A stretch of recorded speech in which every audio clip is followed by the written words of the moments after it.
क्या आपको पता है कि ज्यादातर रिश्ते मोहब्बत में कमी की वजह से नहीं बल्कि एक खास दीवार अबूर ना कर पाने की वजह से टूट जाते हैं। माहिर नफ्सियात जॉन गॉटमैन कहते हैं कि हर रिश्ता 5 मराहिल से गुजरता है, मगर अफसोस ज्यादातर रिश्ते दूसरे मरहले पे ही हिम्मत हार जाते हैं। पहला मरहला जिसे हम ख्वाबों की दुनिया कहते हैं, जहाँ सब कुछ जादुई लगता है। खूब रोमांस होता है जिसे हम हनीमून फेज भी कहते हैं, जहाँ नींदें उड़ जाती हैं, हर वक्त फोन पे लंबी लंबी बातें होती हैं और अपने जीवन साथी में कोई खामी नजर नहीं आती। हर वक्त वो ही ख्यालों पर सवार रहता है। मगर याद रखिए, ये मोहब्बत नहीं है, ये सिर्फ एक डोपामिन रश है, एक केमिकल नशा है जो कुदरत आपको देती है ताकि आप एक दूसरे के करीब आ सके। ये आर्जी है और इसका खत्म होना भी लाजमी है। दूसरा मरहला जिसे हकीकत का सामना या पावर स्ट्रगल भी कहा जाता है, सबसे खतरनाक है। यहाँ पर्दे हटते हैं और एक दूसरे की खामियां और इख्तलाफात सामने आने लगते हैं। अना की जंग शुरू होती है और इंसान को लगता है कि शायद उसने गलत साथी का इंतखाब कर लिया है। ज्यादातर लोग यहीं से अपना रास्ता बदल लेते हैं। इस मरहले पर इख्तिलाफ को रिश्ता खत्म होने की निशानी मत समझें, बल्कि एक दूसरे को गहराई से समझने का मौका दें। तीसरा फेज है समझौता, मैच्योरिटी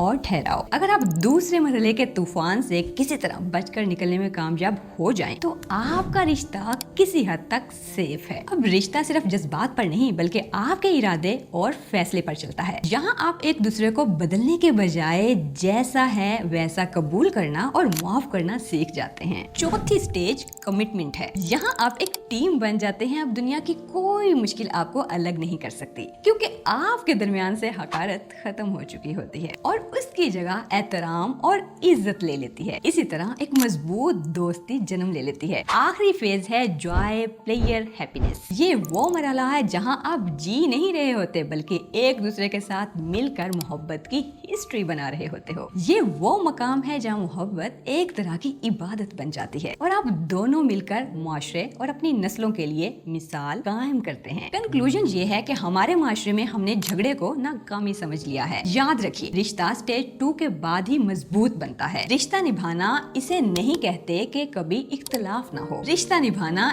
इसे कहते हैं कि इख्तलाफ के बावजूद भी हाथ ना छूटे। तो क्या आप इस वक्त स्टेज 2 की दीवार के सामने खड़े हैं? हिम्मत मत हारिए, दूसरी तरफ सुकून आपका मुंतजिर है।